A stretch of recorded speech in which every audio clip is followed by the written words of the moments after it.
ईद की दावत हो या रमज़ान में कुछ मीठा खाने का दिल करे तो ये बहुत ही मज़ेदार सा मीठा बनाकर तैयार करें।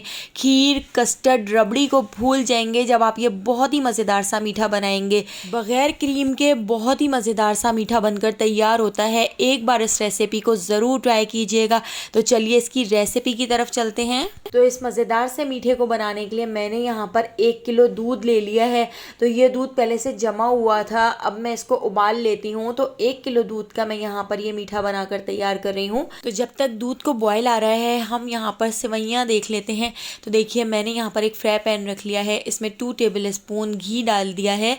घी के अंदर मैं ऐड कर देती हूँ 1 कप सेवइयाँ। तो यहाँ पर आप देख सकते हैं मैंने बारीक वाली सेवइयाँ नहीं ली हैं, मैंने यहाँ पर मोटी वाली सेवइयाँ ली हैं। ये आपको किसी भी मार्ट या किसी भी जनरल स्टोर से मिल जाएंगी। इससे आप ये मीठा बनाकर तैयार करें, ये मीठा बहुत मज़ेदार बनकर तैयार होता है। तो इन सेवइयों को मैं इस फ्राई पैन के अंदर ऐड कर देती हूँ।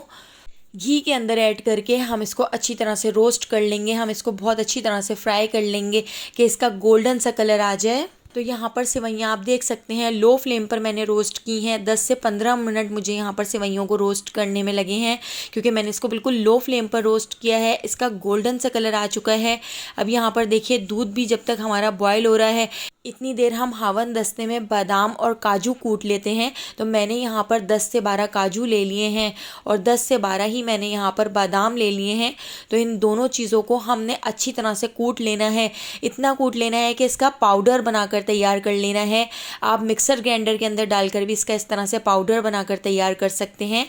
तो ये पाउडर हम दूध के अंदर बाद में ऐड करेंगे। अभी यहाँ पर आप देख सकते हैं दूध में कितनी अच्छी तरह से बॉयल आ चुका है। तो इसको अच्छी तरह से मिक्स कर लेते हैं। साइडों पर जो दूध लगा हुआ है उसको भी चमचे से इस तरह से हटा लेते हैं। अब मैं इसके अंदर ऐड कर देती हूँ 1/2 कप चीनी। चमचे से नाप कर बताऊँ तो मैंने इसके अंदर 4 टेबल स्पून चीनी ऐड की है।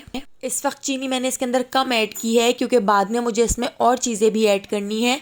तो चीनी को भी इसके अंदर हम अच्छी तरह से मिक्स कर लेते हैं। चीनी मिक्स करने के बाद देखिए इसको अच्छी तरह से बॉयल आ चुका है। अब मैं इसके अंदर ऐड कर देती हूँ 1 टीस्पून इलायची पाउडर। अगर आप इलायची पाउडर ऐड नहीं करना चाहते तो आप इसमें वेनिला एसेंस भी ऐड कर सकते हैं। यहाँ पर जो हमने काजू और बादाम का पाउडर बनाकर तैयार किया था ये पूरा पाउडर हम इसके अंदर ऐड कर देते हैं। इससे दूध के अंदर थोड़ी सी थिकनेस आ जाएगी। तो इसको भी हम अच्छी तरह से मिक्स कर लेते हैं और इसको अच्छी तरह से बॉयल आने तक पका लेते हैं और साथ साथ हम इसमें चीज़ें भी ऐड करते जाएंगे। तो यहाँ पर मैं आपको याद दिलाती चलूँ, अगर आपको मेरी ये रेसिपी अच्छी लग रही हो तो लाइक करना बिल्कुल भी मत भूलिएगा, और अगर रेसिपी पसंद नहीं आ रही है तो आप इसको डिसलाइक भी कर सकते हैं। तो अब मैं इसके अंदर ऐड कर देती हूँ मिल्क पाउडर। तो मैं यहाँ पर इसमें क्रीम वगैरह का इस्तेमाल नहीं कर रही हूँ, विदाउट क्रीम हम ये मीठा बनाकर तैयार कर रहे हैं। तो मैंने इसमें 2 table spoon milk powder add कर दिया है। अगर आपके पास मिल्क पाउडर ना हो तो आप इसमें कंडेंस मिल्क ऐड कर सकते हैं या आप इसमें फ्रेश क्रीम भी ऐड कर सकते हैं। तो मैंने यहाँ पर 2 table spoon milk powder add किया है। इसके साथ ही मैंने यहाँ पर छोटा डिब्बा कंडेंस मिल्क का ले लिया है। मैंने इसमें चीनी इसीलिए कम ऐड की थी क्योंकि मुझे इसमें कंडेंस मिल्क ऐड करना था। तो तकरीबन 3 टेबल स्पून भर के मैंने इसमें कंडेंस मिल्क ऐड कर दिया है। इससे इसका जो टेस्ट है वो बहुत ही मज़ेदार सा हो जाएगा। तो इसको भी हम अच्छी तरह से इसके अंदर मिक्स कर लेते हैं। तो यहाँ पर आप देख सकते हैं इसमें कितनी अच्छी तरह से बॉयल आ चुका है। अब हम इसके अंदर ऐड कर देते हैं सेवइयाँ जो हमने फ्राई कर ली थी। तो मोटी वाली सेवइयाँ एक बार ज़रूर बना के ट्राई कीजिएगा, बहुत ही मज़ेदार सा मीठा बन के तैयार होता है। सेवइयाँ ऐड करके इसको अच्छी तरह से मिक्स कर लिया है।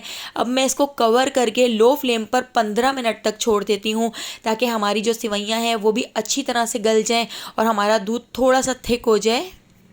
15 मिनट तक लो फ्लेम पर छोड़ दिया था। तो अब हम इसको अच्छी तरह से मिक्स कर लेते हैं। इस मीठे का टेस्ट इतना मज़ेदार लगता है कि खीर, रबड़ी, शीरखुरमा या कस्टर्ड आप भूल जाएंगे। तो देखिए मैं यहाँ पर इसको चेक कर लेती हूँ, हमारी जो सेवइयाँ हैं वो अच्छी तरह से गल चुकी हैं। अभी मैं इसको 5 से 6 मिनट मीडियम फ्लेम पर थोड़ा सा पका लेती हूँ ताकि दूध थोड़ा सा थिक हो जाए। तो यहाँ पर हमारा जो डेज़र्ट है वो तैयार हो चुका है। ये मीठा बहुत ही मज़ेदार बनकर तैयार होता है।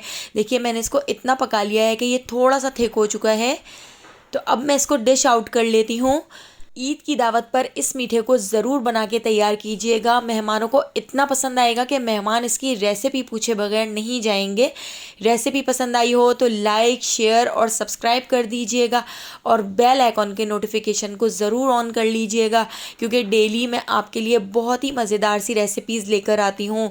तो उन सारी रेसिपीज़ का नोटिफिकेशन आपको फ़ौरन मिल सकेगा और आप मेरी सारी वीडियोज़ वॉच कर सकेंगे।